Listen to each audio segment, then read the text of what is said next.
pwede nyong ilipat-lipat. Pag nilipat-lipat nyo yung windings nun, magbabago yung magiging output nun.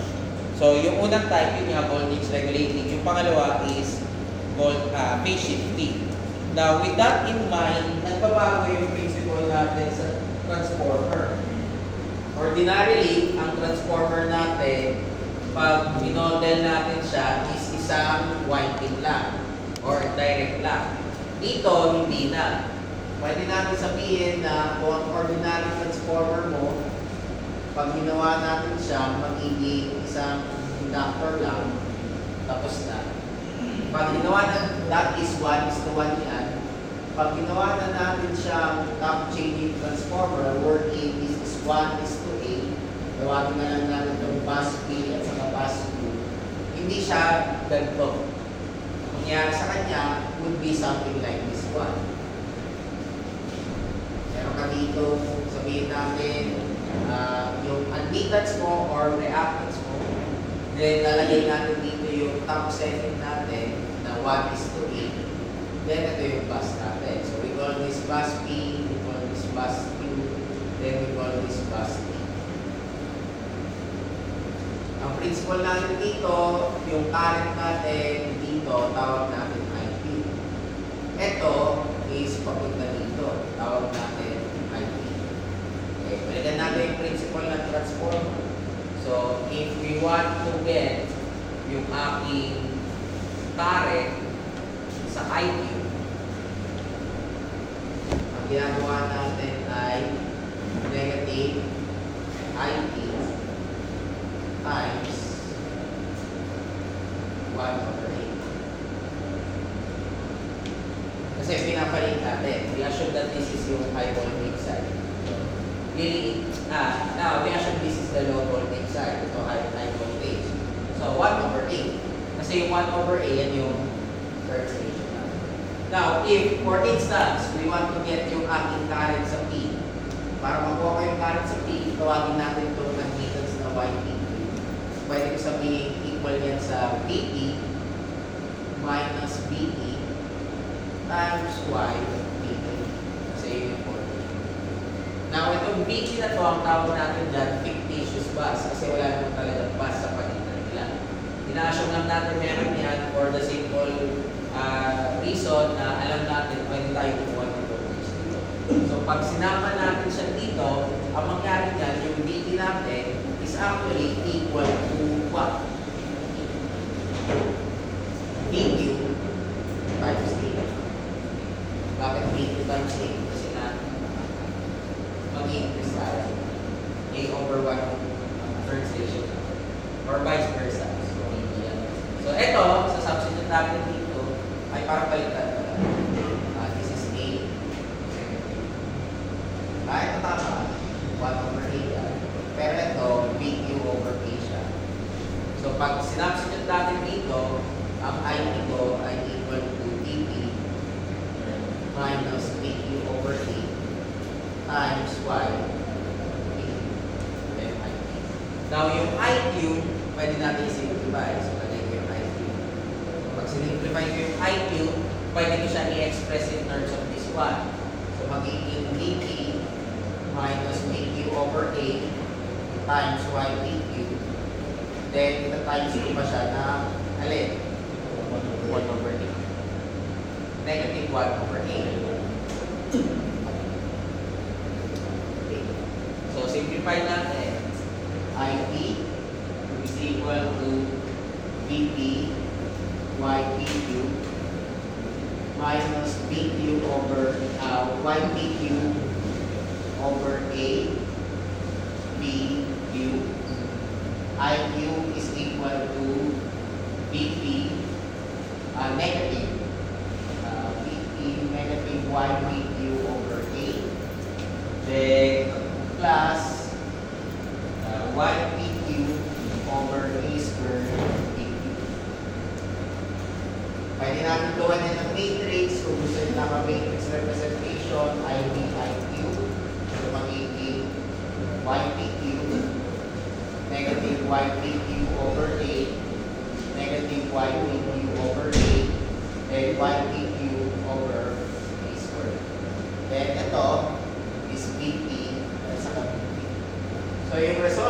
natin sa gitna, ito na yung equivalent model mo pag meron kang phase shifting transformer. Yan ay kanyang parang admittance matrix. Ayan, binog lang natin. So, ito yan. Now, pag ganyan, walang problema. Ito na kaagad. Pero, paano pag sinama mo na siya sa isang power system? So, ano mangyayari? Pag nag-consider ka ng phase shifting transformer sa power system, hindi mo pwedeng gamitin ang singular transformation. Kahit anong mangyari, wala kang choice, ang gagawin mo ay inspection method. So, for this case, gagawin natin yung inspection method niya.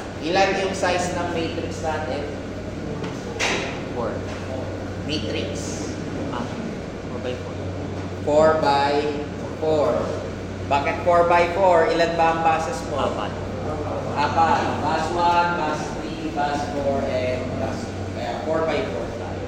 Okay, so ang gagamitin natin para dito sa example na to ay inspection method.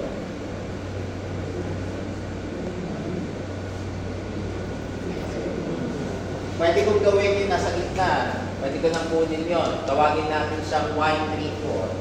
So Y34 is equal to 1 over J.2 plus 1 over J.21. So ilan isa doon?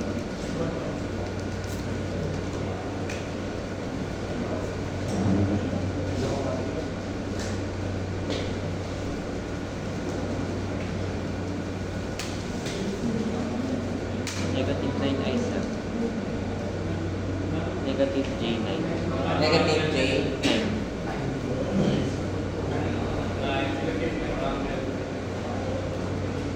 Ano ba?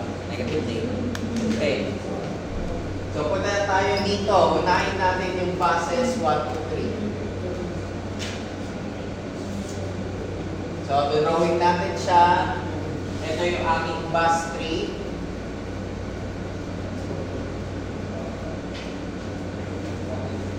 Ito yung aking bus 1.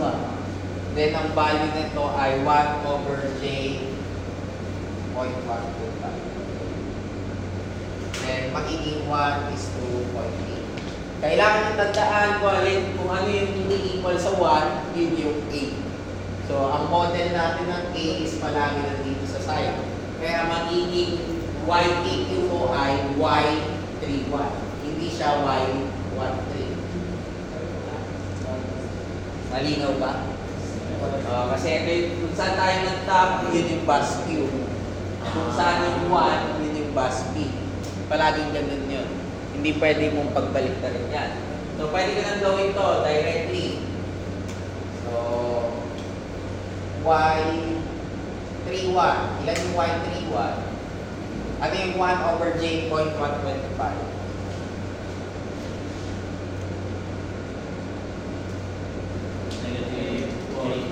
Negative J 8. Negative J 8. Tama. Okay, then kunin ko yung, hindi pala, Y11 pala yan. Siyempre, Y32 pala. Then yung kasunod, Y31 equal to Y13 is equal to negative ng negative J8 over 0.8. Bakit ko tinubay yung 0.8? Ano ba ang A ko? 0.8. Kaya 0.8. Bakit may negative? Kasi nga may negative siya dito. So, ilan to? Positive na. J10. Yes sir. Okay. Then yung uli, Y11 natin is negative J8 over 0.8 squared. Bakit 0.8 squared? Kasi A squared. So, ilan yan?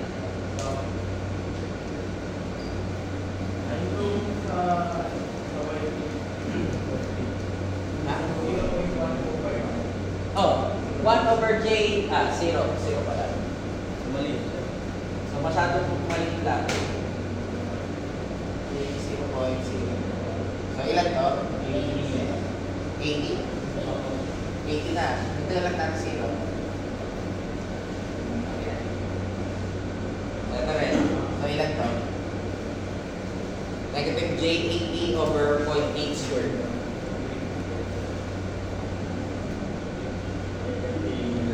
125. J125. Negative J1, 125. Okay? Next, gawin natin yung kabila. Bases 4 to 2. So, ano na yung lalagay natin dito sa unahan at saka dito sa dulo. Okay, bus 2 natin would be yung sa 1. So, ito yung 2, ito yung 4. Kaya magiging 1 is to 1.25. And ito, magiging 1 over J.60.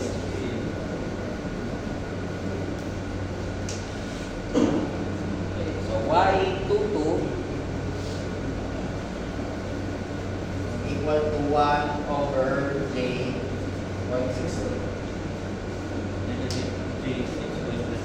Negative J 6.25. Then Y24, which is equal to Y42, is negative J 6.25 over 1.25 times negative 1. Kasi di ba negative siya? Kailan yan?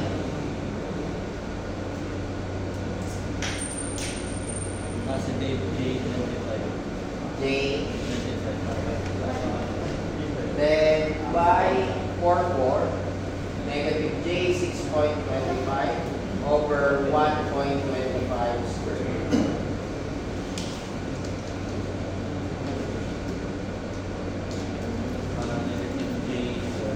Negative J 4. Okay, so pwede na natin gawin yung Y bus. Ano yung Y bus? Ilan yung nakakabit sa bus 1? Okay. Ito na. Kaya ang value ko is negative J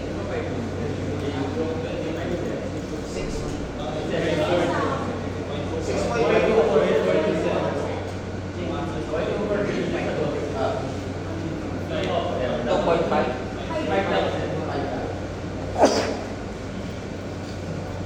Okay, so punta tayo dito. Ilan yung nakakabit sa bus 1? Ito lang transformer. Pero nakuha mo na to, okay mo lang. Negative J 125. Ilan nakakabit sa bus 1 papuntang bus 2? Wala. Kaya 0.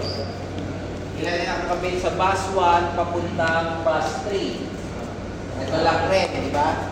So, ang kakamit lang natin doon is ito, J100.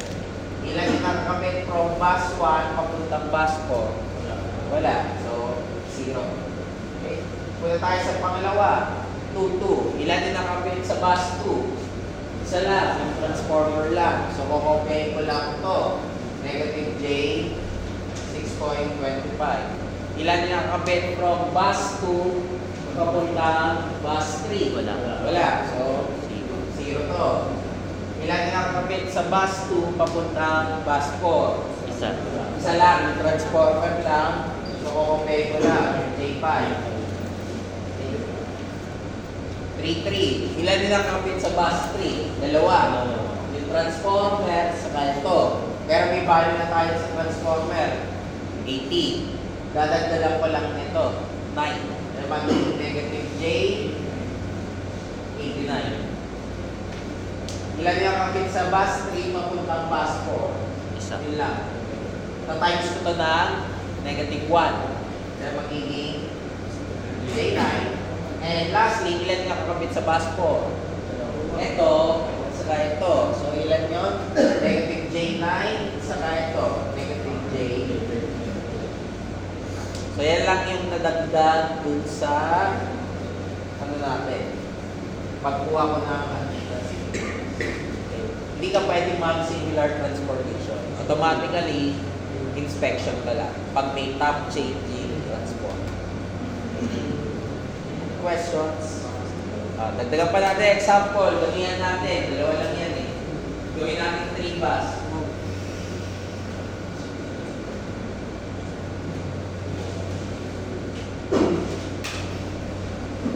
Gawin natin 3 bus, pero puro may top safety.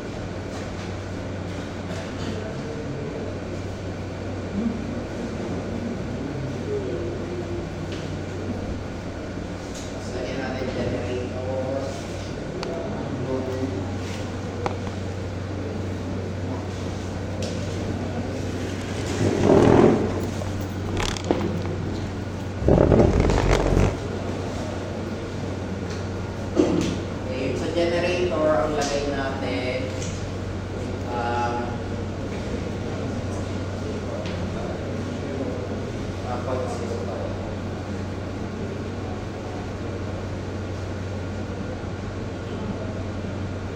Tapos ito, 1 is to 0.8.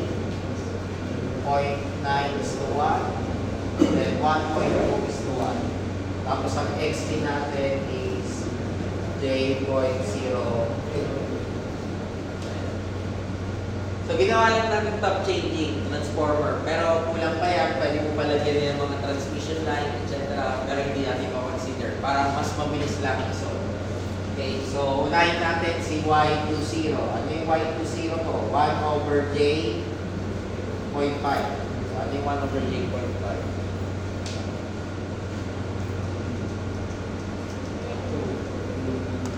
Negative J 2. Ano yung aking Y10? 1 over J 0.02.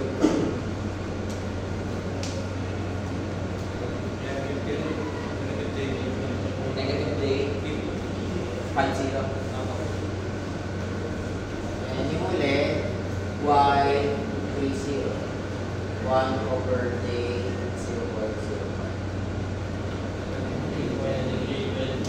Negative J 20. Ayan. Okay, ngayon ang problema natin yung nasa gitna. So, gawin ko muna. Bases 1, 2, 3. So, pag dinowing natin yan, 1 is to 1.2. Ang nasa 1.2 na side, Would be bus 3. Tapos ito bus 1. Then ito is 1 over J 0.0. So, pwede ko na kunin si Y11. Ilan si Y11? 1 over J 0.02. Ilan to?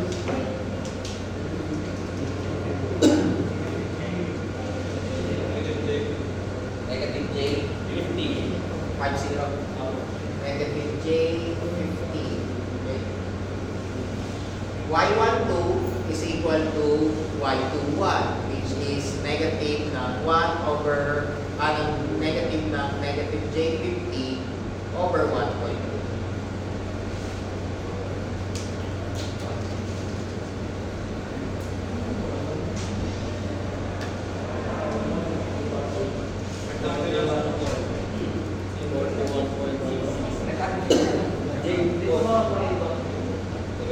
Ah, 1.3. Okay. Sorry.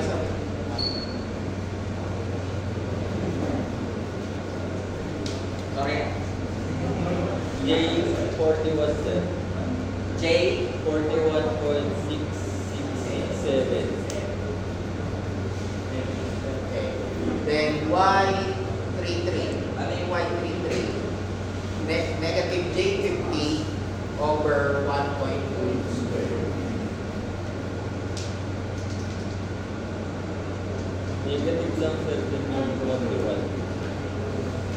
Save lang din sir, reverse ko Ah, lang yung 1.2 negative squared. lang. 1.2 squared, hindi 1.2 lang. 34.7. 34 J 7. negative J 34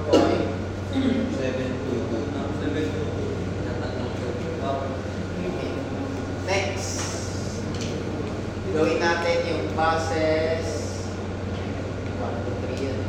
1 to 2.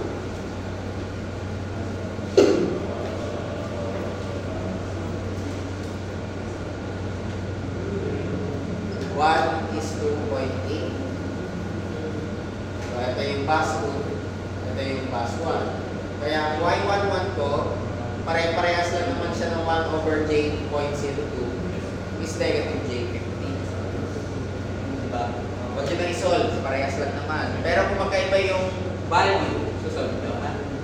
Okay, next. Y12, which is Y21, negative ng negative J 50 over 0.8. So, ilan? J 62.5. J 62.5. Then, yung aking Y22 is equal to negative J 50 over 0.8 squared. Negative J 78.1. Negative J 78.124. So, last, bases 3 to 2. So, drawing lang natin. 1 is to 0.9. So, ito yung aking bus 3. Ito yung aking bus 2. Then 1 over J, 0.0. So, kunin ko si Y22. Y22 ko ay negative J50. Y23, which is equal to Y32, is negative ng negative J50 over 0.9.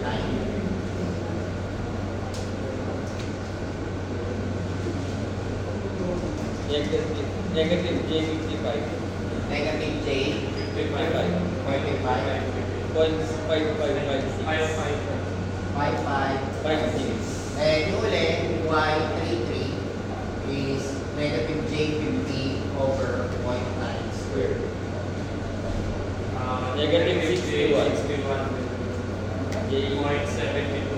Ito ang negative to kasi negative 61.0. 884. Ah, 84. So yan. Okay na. So pwede na natin kunin si Y-bus. Ano size na admittance matrix natin?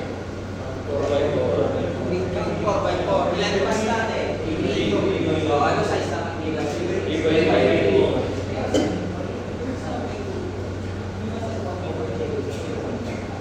Ha? Yung alin? 0.02. Ito yung 0.05 eh. Saan tayo 3.0? Hindi pa yun. Ang pinag-usapan natin yung transformer lang. Transformer lang to. Hindi pa tapos yung sagot. Ito pa lang tayo. Okay. Ito tayo sa bus 1. Ilan nakakapit sa bus 1? 2. Yung transformer 1-2, transformer 1-3, at saka motor. So, ano yung value ng motor? Ito, negative J50. Ano yung value ng 1-2? Dadagdag natin siya dito sa 62.5. Then, yung kasunod natin, yung 1, 2, 3. Dadagdag natin siya dito. So, ang mangyayari is negative J50 minus J41.667 minus J62.5. So, pag-aano mo yung tatlo ka. Pero kailangan mo consider yung negative sign ko sa dalawa. Okay, so magiging negative J50 minus J41.667 minus J62.5. Ilan yun? Yung negative 50 minus negative 41.667 Minus 62.5. negative 157.1667. So, yan yung value. Tingnan natin pinag-add mo yung tatlo. 1, 3, 1, 2, at saka 1, 0. Pero kailangan mo i-negative ko yung dalawa. Kasi kaya lang natin kaya lang naging positive kasi nag-apply na ng negative. Ha? So, ito yung sagot. Ano yung 1, 2 natin? Isa lang naman yung nakakabit. So, ito yun. 62.5. So, okay ko siya. Then, ano yung 1, 3 ko? Ito lang. 41.6667. Ilan nakakabit sa bus ko? Tatlo. Yung load sa kahit yung dalawa. So, ang gagawin natin, ito, negative J2 plus negative J62.5 plus negative J55.5556. Yan yun.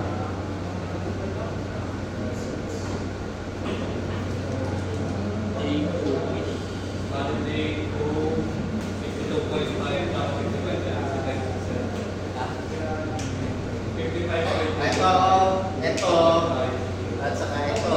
Pero take 2 na lalagyan nyo ng negative parehas. Hindi, okay na yun. Negative J2 na yun. Negative J2 minus J62.5 minus J55.556. Negative 120. Negative J100. 0.0667.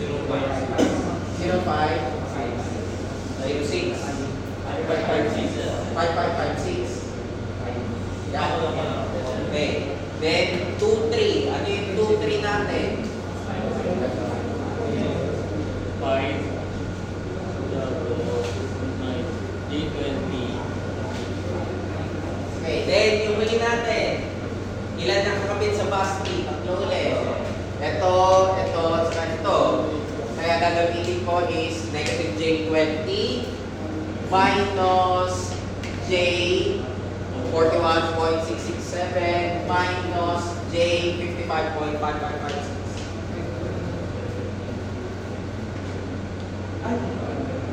Sir, correction po pala doon sa Dito.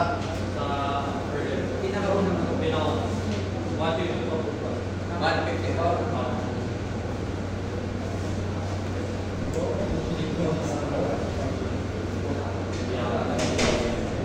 Ano yung ulit? J, negative J 117.22. Yan na yung aking admittance. Any question? So, ang nakakalito lang dyan nung tinanggalan natin nung top changing. Pero take note hindi pa siya yung final. Kaya nga inspection pa rin yung titignan mo. Kasi kumbaga, kinukuha lang natin yung mga values na dito sa connection na yan. Kaya pag kinuha mo to, for instance, yung bus 3, ito yun, Y33. Bakit naging negative J89 yan? Kasi kinonsider mo yung transformer at saka yung dalawa. Yung sa transmission line, negative J9.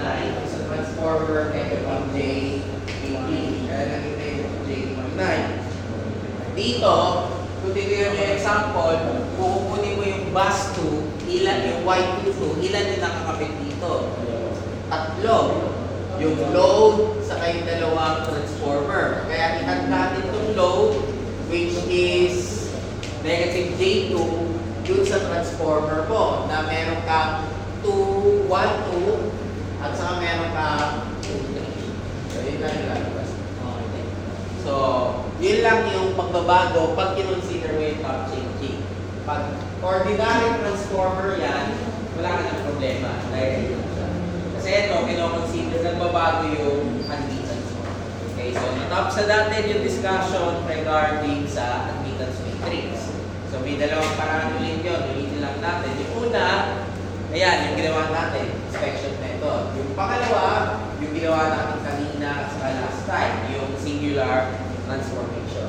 Kahit alin doon sa dalawa, parehas lang yung makukuha mong sagot. At kailangan yung tandaan na ang matrix nyo ay palaging symmetrical. Pag sinabi natin symmetrical, yung off-diagonal elements mo magkamukha. Hindi pwede magkaya. Pag nagsagot kayo at naging negative 100 to, mali na kayo agad. And kapag sa admittance matrix, pag negative yung main diagonal, positive yung off-diagonal. Pag positive yung main diagonal, negative yung off-diagonal. Yun lang yung kailangan nyo tandaan. Okay?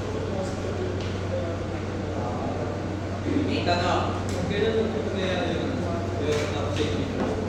Kailan ito nangyari? Nakasabi ko lang kanina.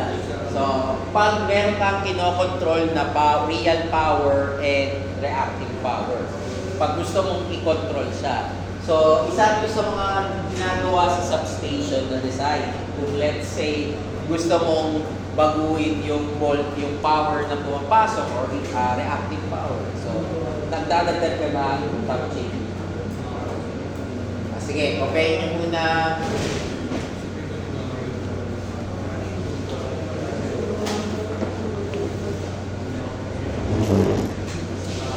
Cases, hindi naman admittance ang kailangan. Kailangan mo ay in terms of impedance. So, kailangan natin i-formulate yung impedance matrix. Now, ang impedance matrix may dalawang paraan para sagutan. Yung una, yung tinatawag natin direct conversion. Yung pangalawa, yung tinatawag natin graph theory or through the use of graphs. Yung pinakita rin natin na singular transformation. So, puntahan natin yung una. Pero hindi na natin ulitin ito kahit kailan. Kung hindi kayo gagamit ng computer or hindi kayo gagamit ng MATLAB. Ano rason? Kasi pag kinuha natin si impedance matrix, ang ibig lang sabihin doon, kinukuha mo ang inverse ng admittance matrix. So, balikan natin ang inyong linear algebra, gumagawa tayo ng matrix inverse. Yun yung solution to. Okay, so, lagyan natin ng simple example, pero hindi ko alam kung ito yung value nun, ha? So, meron akong bypass, 1, negative 1, negative 2, negative 3. May J yan. Mas lagay lang natin dito ay 0.5, 0.5, 0.5. Tapos since ito, ibig sabihin, ito lalagay ko dito ay 1.5. Sabihin natin, yan yung nakuha natin. Para madali lang gawin. Kasi pag tinalaki ito, mahirap. Okay? Para magawa natin yan, pwede yan directly sa calculator. Pero kung wala kayong calculator, ganito ang formula dyan. ZBAS, which is equal to matrix inverse, is equal to YBAS adjuvate over determinant na YBAS. Ganyan yung gagawin natin. Paano tayo? Okay. So, unahin natin paano kukunin yung determinant ng YBAS. So, balikan natin yung ginawa niya ng linear algebra. Basket method, di ba? So, basket natin siya. So, determinant ng YBAS is equal to negative 1 times negative 2 times negative 3 plus 0.5 times 1.5 times 0.5 plus 0.5 times 0.5 times 1.5. Tapos lagyan ko ng J dito. Para isa lang natin yung J yan. Minus J, yung pagano naman. 0.5 times negative 2 times 0.5 plus 1.5 times 1.5 times negative 1 plus negative 3 times 0.5 times 0.5. So, ilan yung sagot natin? Pinano-mano natin yan. Pero sa calculator, kaya nyo hanggang 4x4. Okay. Pero kung 10x10 yan, hindi nyo na kaya yan. Pinapakita lang natin kung gano'n mahirap siya. Kaya tayo gagawa ng kasunod. Kasi mahirap siya kung wala kang calculator at wala kang pangla. Papakita lang natin. Ginawa ko lang 3x3 para simple. Hindi ko lang yung 4x4 yan. Baka hindi tayo matapos ng 730. So ilan yung makukuha natin dyan?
Yan. Kaya yung sagot. Pwede nyo naman hindi mo nalagay yung J. Kasi sa tulong, lalagyan mo lang ng J, diba?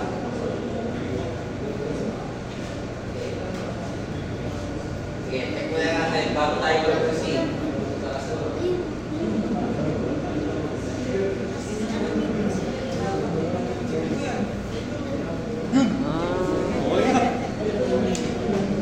Yan na. Parehas? Yes, sir. Okay, ito tayo sa kasunod. Yung adjugate, ang kinukuha natin is determinant ng mga cofactor ng bawat element. So, ang mangyari dyan, para makuha ko itong una, tatakpan ko ito sa ito. So, matitira itong nasa gitna. So, lalagay ko dito, negative 2, 1.5, 1.5, negative 3. Kukunin ko yung determinant niyan mamaya. Next, kailangan ko yung pangalawa. Ano yung tatakpan ko? Ito, saka ito nasa taas. So, matitira ko be 0.5, 0.5, 1.5, 3. Then, yung pangatlo, tatakpan natin to. So, matitira is 0.5, 2, 1.5, 1.5. Tayo sa pangalawa. Ano yung tatakpan ko? Ito, saka ito. So, yung dalawang nasa labas. 0.5, 1.5, 3.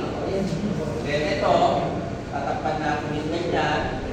Negative 1, 0.5, 0.5, negative 3. And yung uli, tatakpan ko pala ito. Negative 1, 0.5,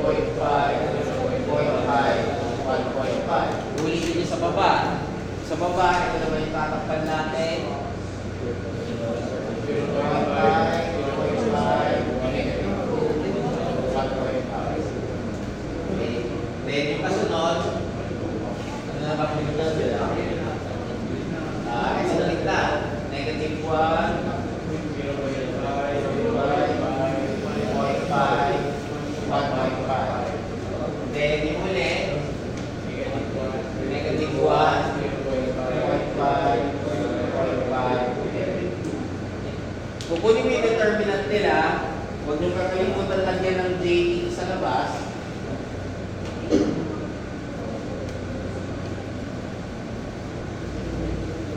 Tapos bukod doon, lalagyan nyo ng sign convention. Ano ibig sabihin nun? Yung makukuha kong sagot na times ko ng positive 1. Makukuha kong sagot dito na times ko ng negative. Tapos positive ulit, negative, positive, negative, positive, negative, positive. So, ilan yung determinant natin dito sa una? Lagay ko sa labas yung J.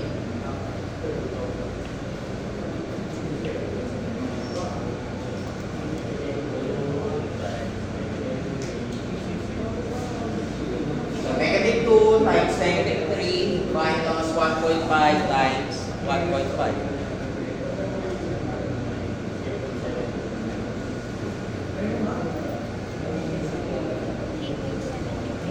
Ha? 3.75.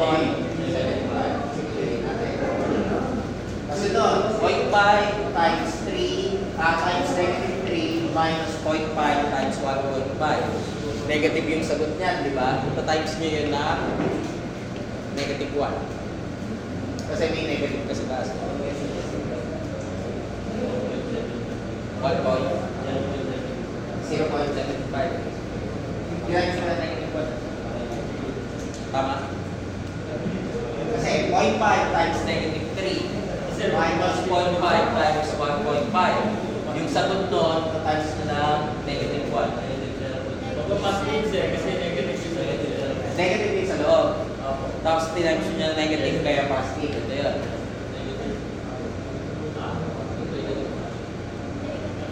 0.5 times negative 3 minus 0.5 times 1.5.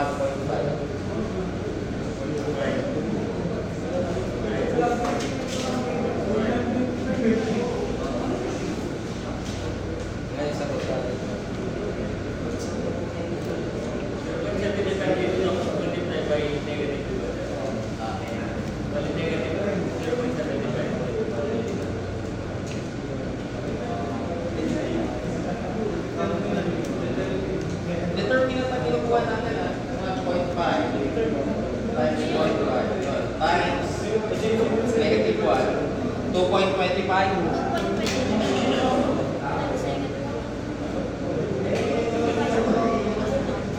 Yan.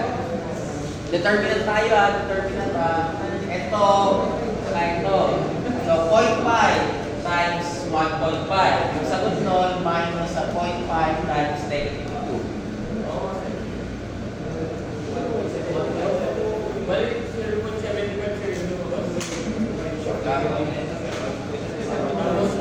0.5 times negative 3 minus 0.5 times 1.5. Negative 2.5. 2.25 sorry. times negative 1.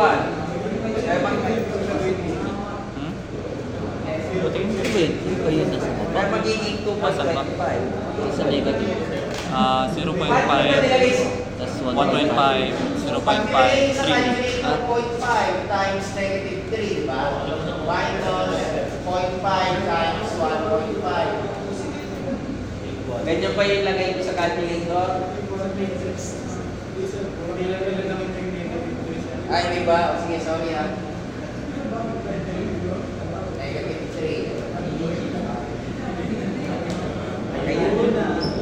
Okay na.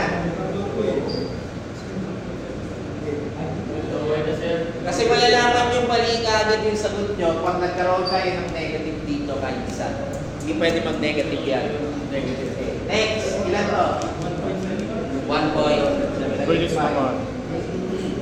Pwede nyo lang hindi solve ko kasi symmetrical tayo. Pero kung gusto nyo i-solve, pwede naman. Lalabas dyan 2.25 sa 1.75. Check nyo kung ayaw nyo maniwala. Siyempre may trust issues pa naman tayo sa website. Maniwala na ako sa inyo, sir. Ayan yan. Magkamukha yan Kung makikita mo, ito at saka ito, magkamukha.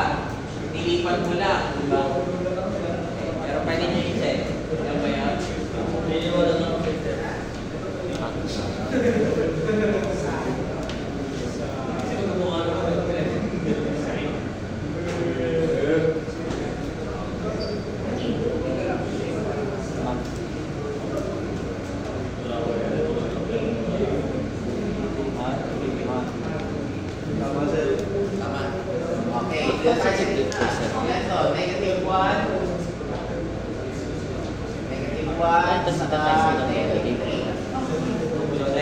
Sir, pag negative yung sagot.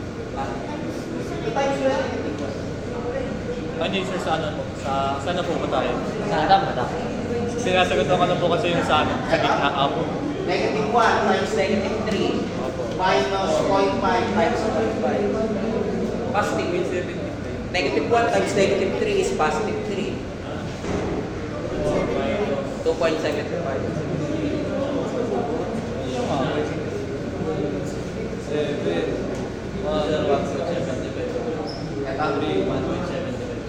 Negative 1. Tayo sa last. Negative 1 times negative 2 minus 0.5 times 0.5. Determinant, di ba? 1.75 pesos. Pucha, ba't mali ako kanina? So, ang huli niyan, i-divide ko to sa determinant. Kamali siya kanina. Tama yung So, ngayon eh.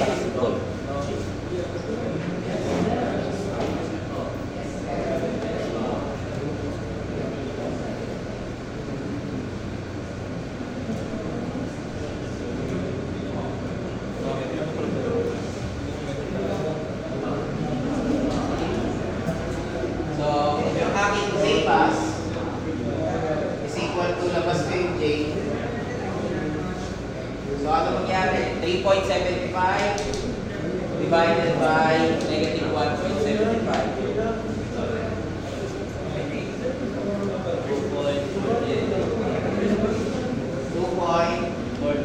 14.29. Positive, negative.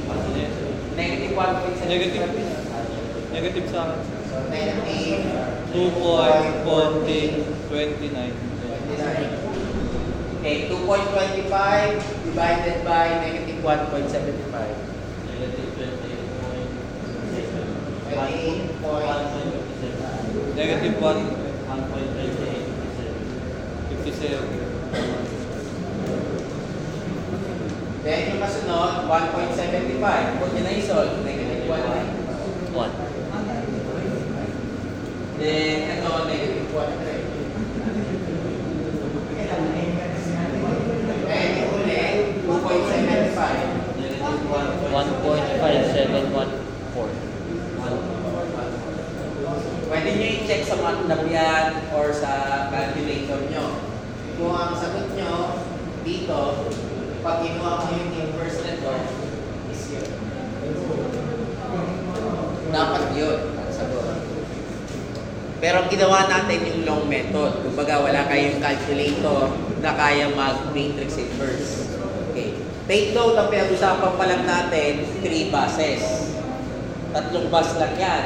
Pag naging 4 bus yan, ano mangyayari doon sa element na nasa loob? Magiging 3 by 3. Yung 3 by 3 na yun, papaliitin mo pa sa 2 by 2. Kaya lalong hahaba yung process natin.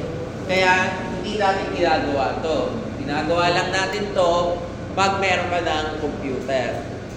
Kasi yan yung problema dyan. So, yung didiscuss natin Monday next week would be yung process para hindi ka gumamit ng computer. Yun yung tinatawag natin graph QT. So, on Monday, we would be discussing after your quiz yung impedance matrix building. Okay? Tanong, tama ba? Sumakto? Ano po coverage? Ang coverage ng quiz is admittance matrix. At saka top changing. So, 2 item lang yon. Yung isang item, sasagutan niya sa 2 paraan. Inspection method and singular. Inspection and nodal is parehas lang. Yung pangalawa is top changing transform. Okay, 2 items lang tayo. Kaya, nagaan nyo ng